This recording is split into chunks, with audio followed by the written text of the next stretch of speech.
and welcome back. My name is India and I happen to read a lot, and welcome to my annual DNFs of 2025 video. For those of you who don't know, I love a good DNF.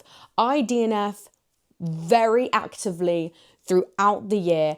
I don't give a shit about making sure I read the whole thing. There are way too many books out there. There are way too many books on my bookshelf that require me to read them, that if I forced myself to read books that I wasn't enjoying, I would either put myself severely into a reading slump or I just wouldn't tackle half the books that I own, right? So I believe in actively DNFing. It's something that I have gotten many of my friends into doing. I don't believe in suffering for something that may or may not have a payoff, okay? It's not something I believe undoing. Sometimes I'll DNF halfway through a book. Sometimes I'll read 10 pages and know it's not for me. I just don't think in the point in suffering, basically. And whether that's 50% of the way through the book or the first 10 pages, I will DNF that shit.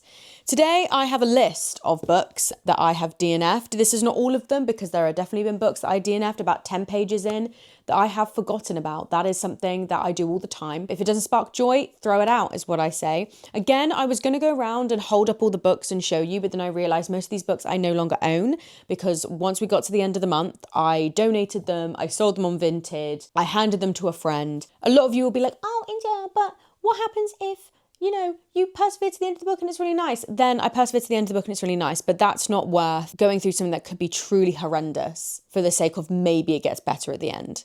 There will be one book in this list that is an only book that's probably the first time since properly actively logging my reading did I actually regret not finishing. But all of these others, I don't care. Don't care, didn't care, stopped. So let's get into them. I've tried to do them from the beginning of the year upwards. We will see how far I get, and I will hopefully be making a note. I'm not sure how great in editing India is, but we'll be making a note of how far I got into the book before I DNF'd it. So let's see. So first up is a book that I did mention in my very, very recent 25 and 2025 recap, which was a video that I made talking about the entire list of 25 books that I hoped to read in 2025. They were like my key focus and whether I actually read any of them. And this was one of the books on the list which I DNF'd, and that was the Foxhole Court by Nora Sakovic. So I would highly recommend that you check out that video. I go into a lot more detail about that book, but essentially I really wanted to like it. I like the idea of it. I love being part of a fandom in any capacity, so I was excited to get involved into a fandom. But I didn't really like the absurdity of it, which is very weird for me because as a massive fantasy reader, you think that would be my vibe. But a group of highly traumatized, in my opinion, highly unlikable men playing a made-up sport while involving the mafia and some of the cringiest dialogue I've ever read, it was a recipe for disaster, unfortunately, for me. I don't know how far I got. I think I got about a quarter of the way through before I DNF'd it. Unfortunately, I wish I could enjoy it. I genuinely wish it was something for me, but it wasn't. So yeah, I'm sorry. I'm so sorry. And I feel really bad because the author puts these online for free. So I'd feel bad for not championing it, but it really just wasn't my vibe. Then I had Dark Like Under by Alice Chadwick. I read this very early in the year, and I genuinely cannot remember a single thing about this book. I think it's like a teacher dies and then it follows students throughout the one day where everybody realizes that a teacher has died and are coming to terms with grief. I think that's what it's about. I did not get far into that. All I can remember is I didn't like the writing style, and that's all I can give you. I do not remember anything else. Then we have Reckless by Cornelia Funk. This was my first ever Cornelia Funk book, or Funker book. We read this for my book group, and I feel really, really bad because this is the second book that this in particular individual had promoted. The first book, the venue that we were hosting the book group flooded, so we couldn't meet for that book group book, and I read it and it was really good. Then the other one was Reckless by Cornelia Funk, which I really didn't like. I tried to audiobook it, I tried to read it.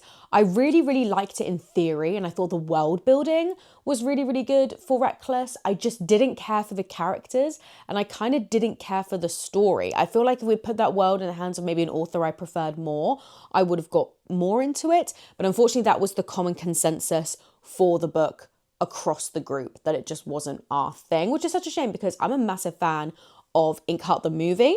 So I was feeling confident that I was going to like the story, and I just could not get into it. And yeah, It was very early 2000s YA, which I realise is just kind of an era of YA that I'm not the biggest fan of, which is why. But the world building, very, very interesting, and that was one of its strongest points. Then I had The Marriage Portrait. This is for another book group that I attend. I thought, again, I would really, really like this. On paper, it seems incredibly interesting. So it follows the life of Lucrezia de Medici, and specifically her marriage and her role as a woman to provide an heir.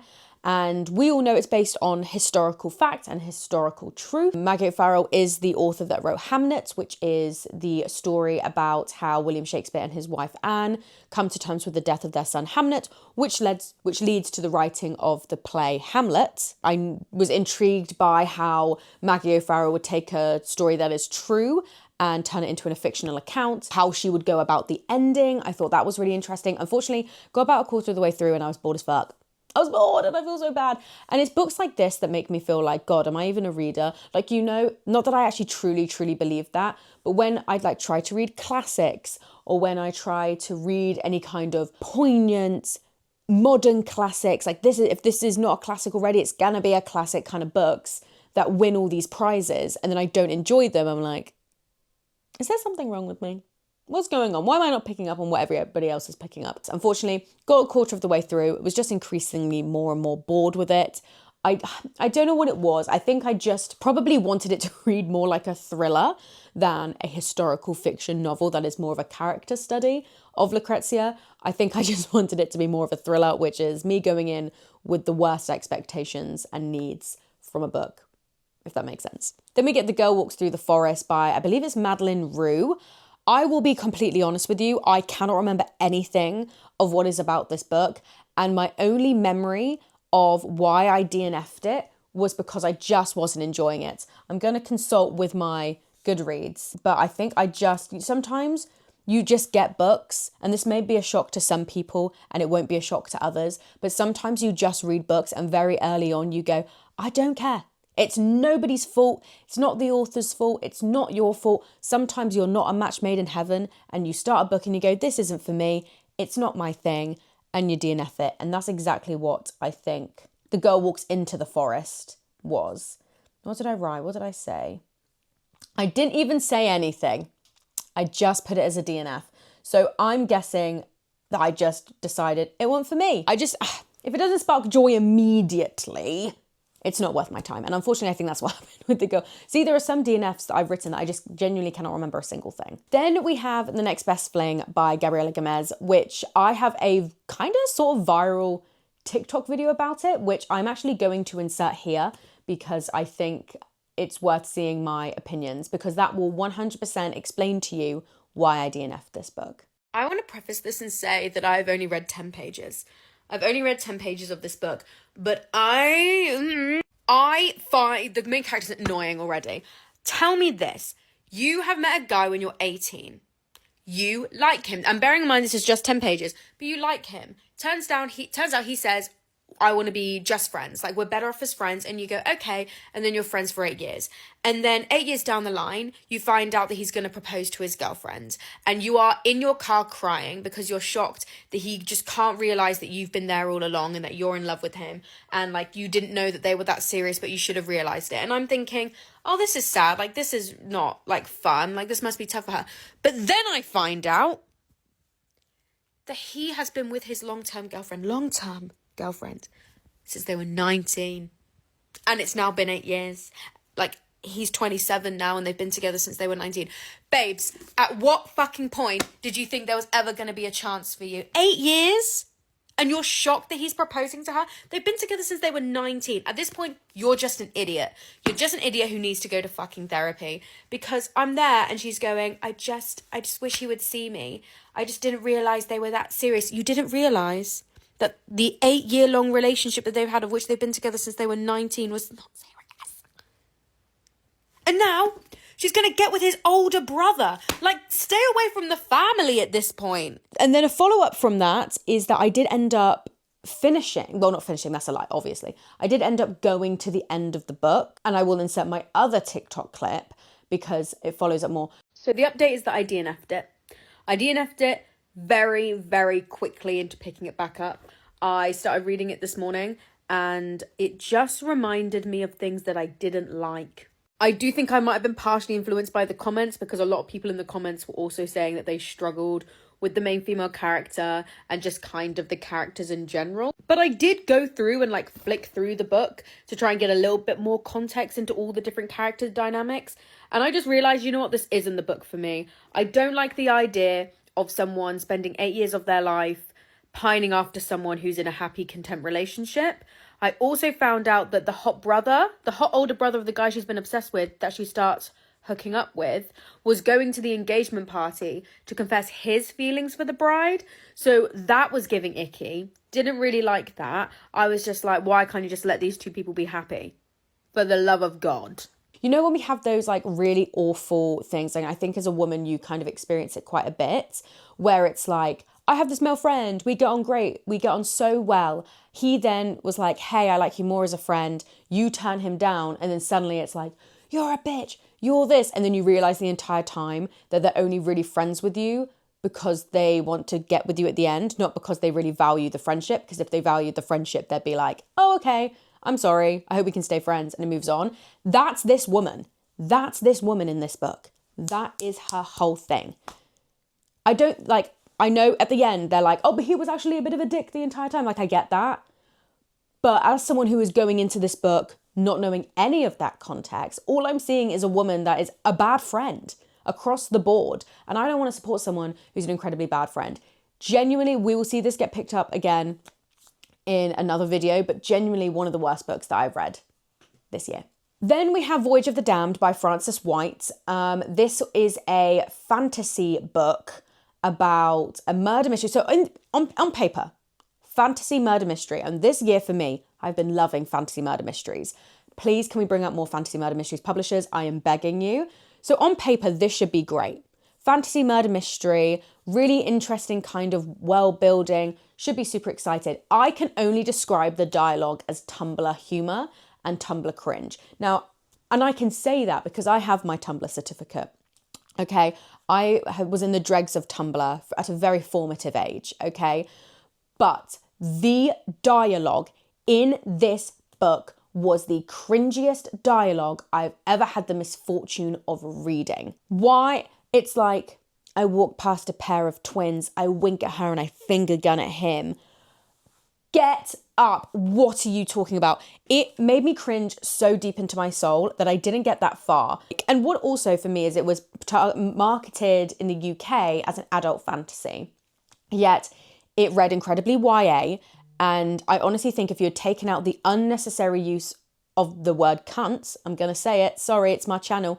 If you remove that, the words and the amount of swear words that are in it, that's a YA fantasy mystery. And I actually think it would have been better served as a YA fantasy. Again, I've only read a small amount, but I do think it would have been better served as a YA fantasy mystery than trying to market it as adult, because all it comes across to me is cringy dialogue that's trying to be funny, and it's not. Like, I can't begin to describe how much I hated the dialogue in that book. And again, like, dialogue is one of the biggest chunks of the book. I can't be cringing into my toes. Like, my toes cannot be like going like this every time the main character speaks. Like, I can't. And I think it's another contender for worst book of the year, and I didn't even finish it. Oh my God, like, I feel like my day's being ruined just hearing about this book. And I'm really sorry. Like, I know that a lot of people are talking about, I actually contributed to an article the other day, was about critiquing books, and how one person was like, they don't want to critique books because they are worried how the publishers will view them. And I realized that I literally can never do that, ever. Publishers, I am worth your time, I swear. I promise, but sometimes the books are bad. Sorry. After that is City of Brass by S.A. Chakraborty, which again was another book group pick. So me and I believe one other person didn't finish this book. The City of Brass follows Nari, who actually summons a Jinn warrior, and they end up going to the City of Brass for reasons I can't remember. I would like to say, loved Nari and the Jinn. We follow two different storylines. You have Nari and the Jinn. Loved whatever the hell their dynamic was. Really, really enjoyed it. Loved the world building, loved their dynamic, thought it was super fun, really intriguing. We then follow a prince in the City of Brass who's kind of there to talk about the political situation in the City of Brass. and he was boring. I normally like politics and fantasy. I'm normally a massive politics and fantasy. I really enjoy reading fantasy books that can discuss politics, that reflect modern day society, and you can kind of get what you want to say out through this fantasy world. It's something that I really, really enjoy reading. I was bored. The pacing following this prince was incredibly slow. I thought he was a really boring character. I didn't care about him or anything going on in the city at all. I really enjoyed the dynamic between Nari and the Djinn, whose name I have forgotten. I thought that was really, really interesting. And I thought there was a lot of conversations regarding politics there. I thought that was good.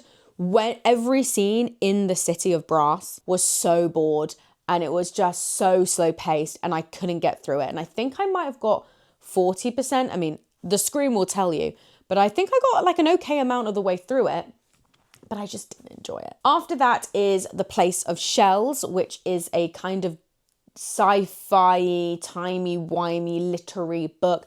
That was this short. The Place of Shells is an incredibly short book about a woman who reconnects with a childhood friend who died during a tsunami in Japan.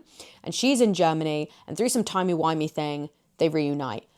Unfortunately, and this is something that I do know to be true and have known to be true for a very, very long time, I don't like very introspective novels where the characters just walk around and talk. Call them walking, talking books, where nothing really happens apart from discussing their feelings, discussing experiences while walking. Like, it's not my thing. I need there to be more plot. I need there to be something. And this was one of those books, so I got bored very quickly. Then we have The Magician's Guild by Trudy Canavan. I read this during, where was Harry and I going? Harry and I were going somewhere. We were either going to or coming back from Cyprus or somewhere. We were going on holiday.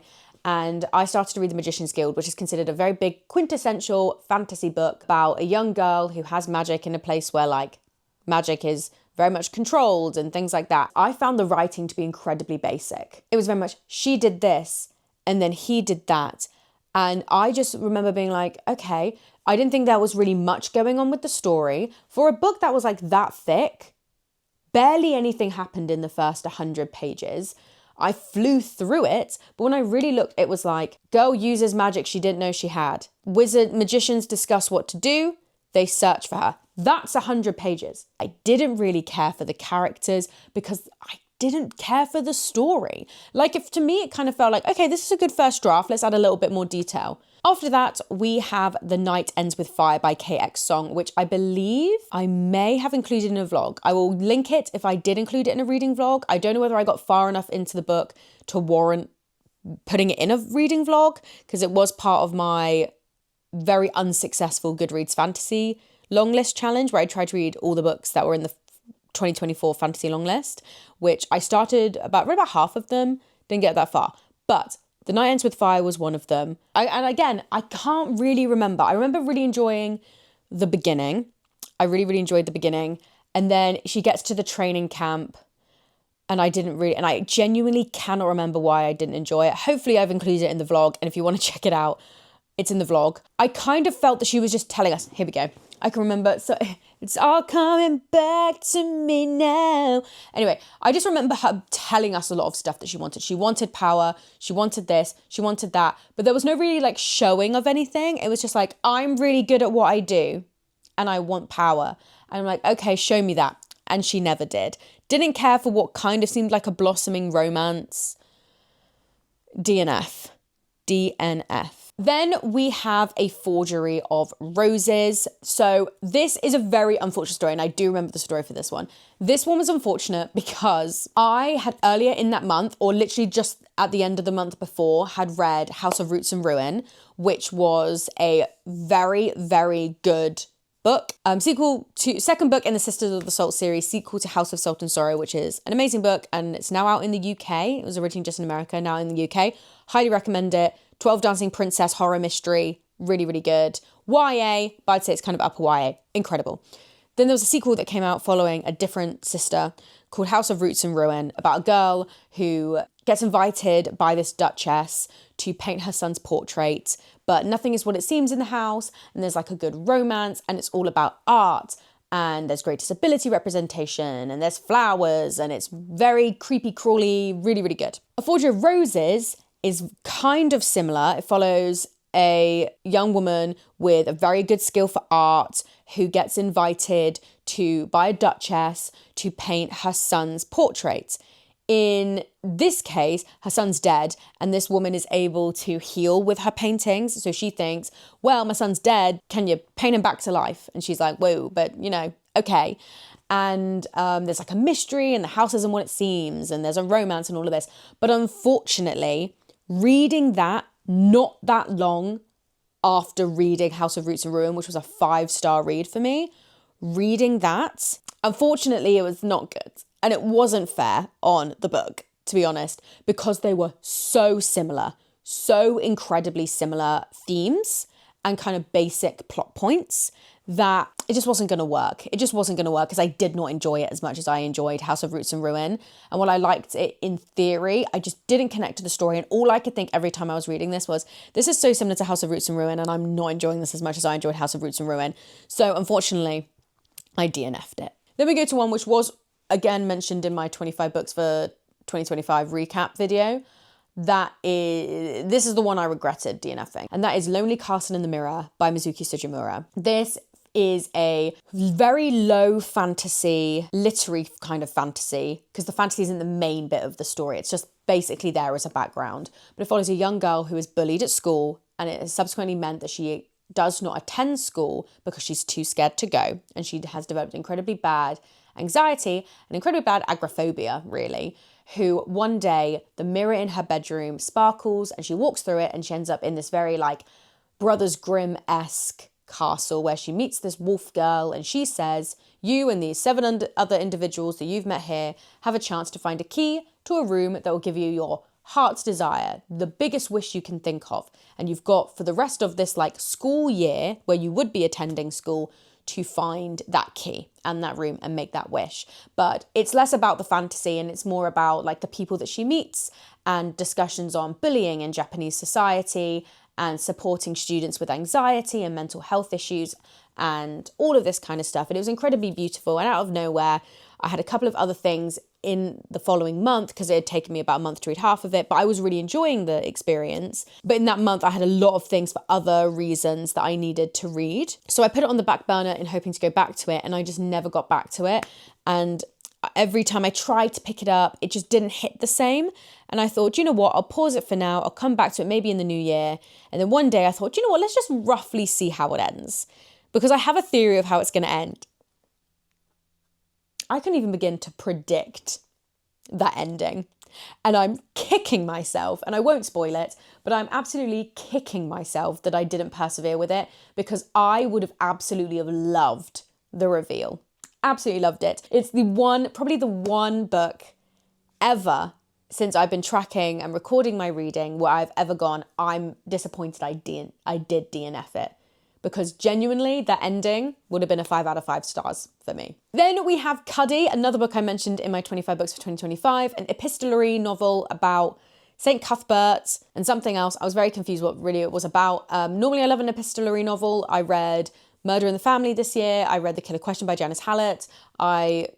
Divine Rivals. I love an epistolary novel. Please recommend me any if you know them. Unfortunately, in this case, I just didn't care.